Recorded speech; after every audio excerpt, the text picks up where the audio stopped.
Morning सफलता भाई कौन सा चैनल में आप लोग का स्वागत है। आज हम लोग पढ़ेंगे टेंस।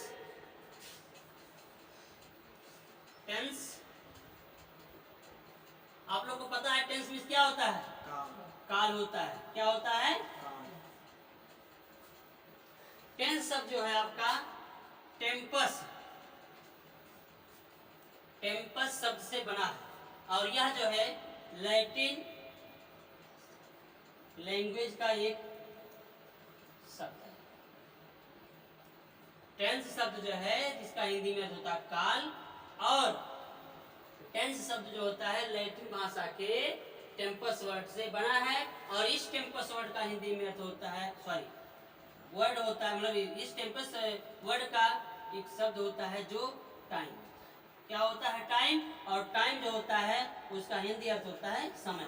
अर्थात टेंस मीन्स क्या हो गया? टाइम। टेंस मीन्स क्या हो गया? हमने बोला ना टेंस को हिंदी में काल कहते हैं, और टेंस जो होता है लैटिन भाषा के एक टेम्पस वर्ड से बना हुआ है, और इस टेम्पस का अर्थ होता है टाइम, और टाइम का हिंदी अर्थ होता है समय, और समय जो होता है वो टेंस हो गया।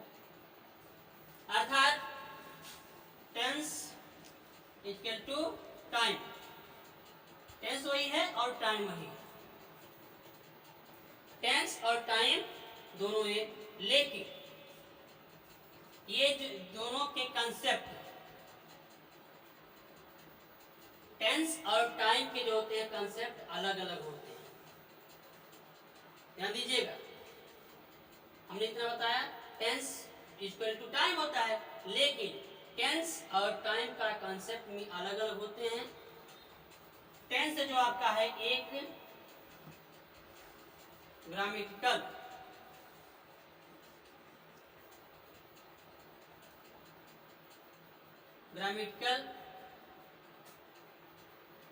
कॉन्सेप्ट है,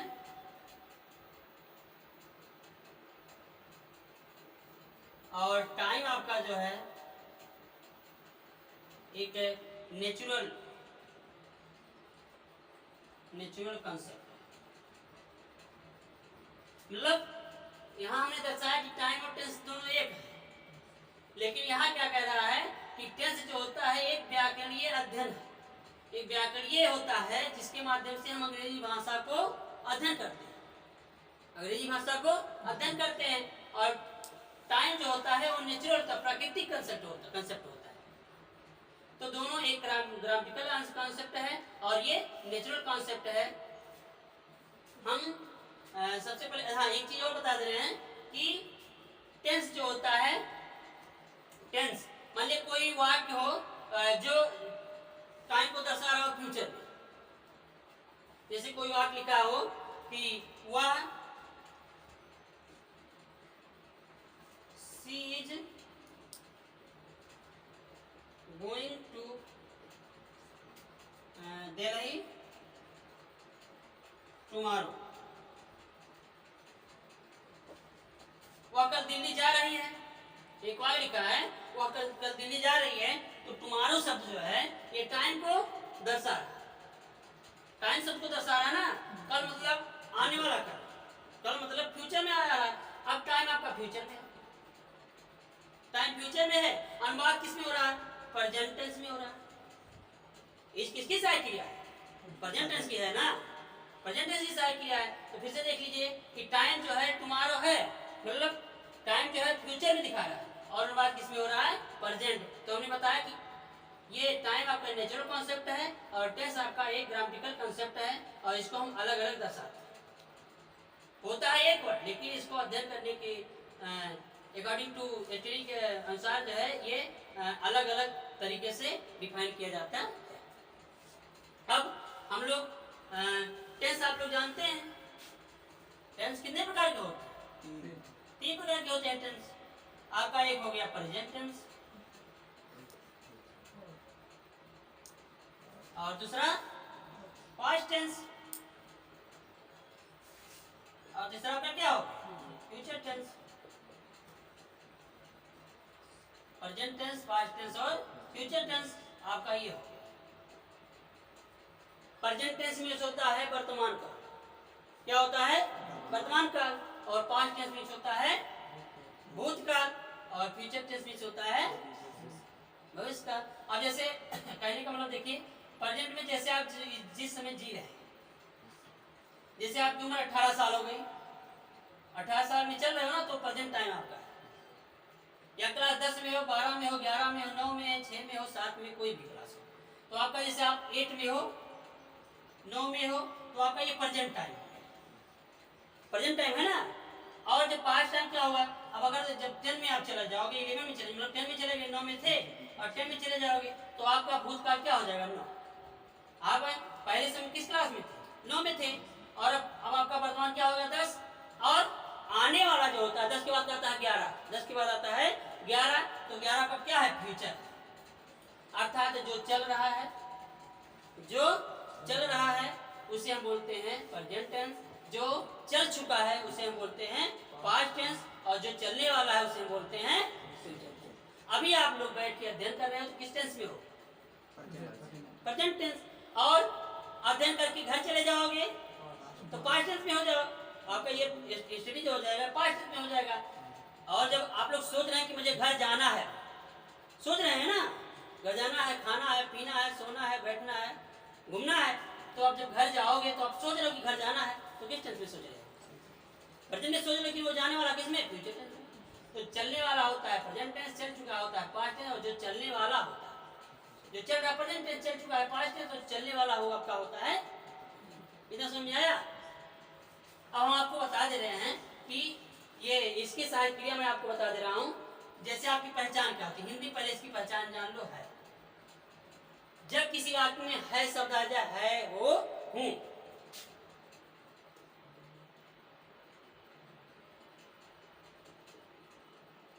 जब किसी वाक्य में आ जाए है, हो, हूं, तब समझ लो कि प्रेजेंट टेंस की बात है। जब आ जाए है, हूं, हो, तब समझ लो कि ये प्रेजेंट टेंस की वाक्य है। और जब था, थे, थी आ जाए तो समझ लो ये पास्ट टेंस की वाक्य है। जैसे वह विद्यालय जा रहा है, किस टेंस की वाक्य है, वह विद्यालय जा रहा था, तो पास्ट टेंस की हो गया। अब अगर इसमें देख लीजिएगा, अगर होगा आ जाएगा, होगा, होगी, होंगे, तो किस टेंस में हो जाएगा, फ्यूचर टेंस में। अभी हमने बोला कि सीता वह विद्यालय जा रही है, प्रेजेंट टेंस में हो गया, वह विद्यालय जा रही थी तो पास्ट टेंस में, और वह विद्यालय जा रही होगी तो फ्यूचर टेंस में। समझ में आया, इसकी आपकी हो गई। फिर पहचान, इसके बाद सहायक क्रिया होता है, इसमें इज आ रहे हैं अगर लगा है कहीं पर, इज आ रहे हैं लिखा हो, और हैज लिखा हो, ठीक, और डू डज लिखा हो, is are am was were, sorry is are am has have और डू डज लिखा है, तो समझ लो किस टेंस की वाक्य है। आपको कुछ नहीं आ रहा है, कुछ भी नहीं है, तब भी आप लोग अगर समझ लो कि कहीं इज मिला हो, are am has have do does मिल जाए, तो समझ लो प्रेजेंट टेंस की ही वाक्य है, प्रेजेंट टेंस की ही वाक्य है। अगर किसी वाक्य में वाज, देयर और हैड मिल जाए या डिड मिल जाए, वाज, देयर, हैड और डिड मिल जाए, तो समझ लो किस टेंस की वाक्य है, पास्ट टेंस की वाक्य है। फ्यूचर में आप आ जाओ, अगर बिल मिल जाए कहीं पर या सेल, किसी भी वाक्य में अगर सेल और बिल पा गए, कर्ता के पास सेल बिल मिलेगा, तो जैसे बिल सेल पा गए समझ लो फ्यूचर टेंस की बात। अब बिल के बाद क्या है, सेल के बाद क्या है, आपको नहीं जाना है, समझना क्या है कि इक्वल टेंस आपको पता लगाना है। तो is are am has have do does रहेगा तो आपका प्रेजेंट टेंस, पास्ट टेंस में वाज, वेयर और हैड डिड रहेगा तो आपका पास्ट टेंस, और बिल सेल रहेगा तो आपका हो जाएगा, किसमें हो जाएगा, फ्यूचर। ये इंग्लिश हो गया, और हिंदी बताए थे, है, हो, हूं, ये आपका प्रेजेंट, था, थी आपका हो जाएगा पास्ट, और होगा, होगी, होंगे क्या हो जाएगा, समझ में आया ना। अब देखिए इसको हम मिटा दे रहे हैं, नोट करना हो तो नोट कर लीजिए, नोट कर लीजिए आप। अब इसके बाद हम लोग टेंस का डिफिनीशन देखें, आप लोग हेडिंग डाल लीजिए डिफिनीशन।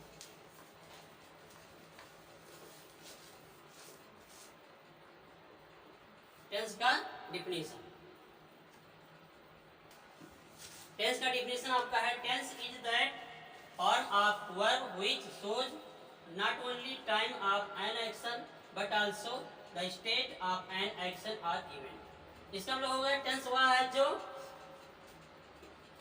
क्रिया के रूप को दर्शाता है, क्रिया के रूप को क्या करता है, परफॉर्म करता है। वह टेंस वह होता है जो क्रिया के रूप, क्रिया के फॉर्म को व्हिच शोज, जो दिखाता है, क्या है, दिखाता है। नॉट ओनली टाइम, मतलब जो क्रिया के रूप को दिखाता है और उसके साथ साथ टाइम एंड एक्शन, एक्शन क्रिया के समय को, और ना ही क्रिया के समय को बल्कि क्रिया की स्थिति या किसी घटना की स्थिति को भी दर्शाता है। अर्थात टेंस एक क्रिया का वह रूप है, टेंस क्रिया का वह रूप है जो किसी कार्य के स्थिति को, किसी कार्य के समय ही नहीं बल्कि उसके कार्य की स्थिति को भी दर्शाता है। ठीक, अब हमने बोला कि टेंस जो होता है, टेंस में जो होता है टाइम और स्टेट, स्टेट में होता है स्थिति, राज नहीं होता है। स्थिति, स्टेट में शोभा बढ़ाना होता है, स्टेट में कहना होता है, स्टेट में आपका स्थिति भी होती है, राज भी होता है। यहाँ देखो टाइम के बारे में हमने बताया कि टेंस का अर्थ होता है टाइम। अब टेंस जो होता है, टेंस में बताया कि ये टेम्पस वर्ड से बना है, टेम्पस का हिंदी अर्थ होता है टाइम। और हमने बताया टाइम के बारे में बता दिया कि टाइम एक नेचुरल कॉन्सेप्ट है और टेंस आपका एक ग्रामटिकल कॉन्सेप्ट है। बट हमने आगे देखिएगा कि टेंस जो होता है किसी कार्य के टाइम को ही नहीं, कार्य के टाइम को ही नहीं बल्कि किसी कार्य घटना के स्थिति को भी दर्शाता है। अब जब किसी कार्य की स्थिति को जब दर्शाएगा तो उस वर्ब की स्थिति के अनुसार, क्रिया की स्थिति के अनुसार प्रत्येक टेंस को 4 भागों में बांटा गया। जैसे हमने बोला कि एक आपका होता है प्रेजेंट टेंस,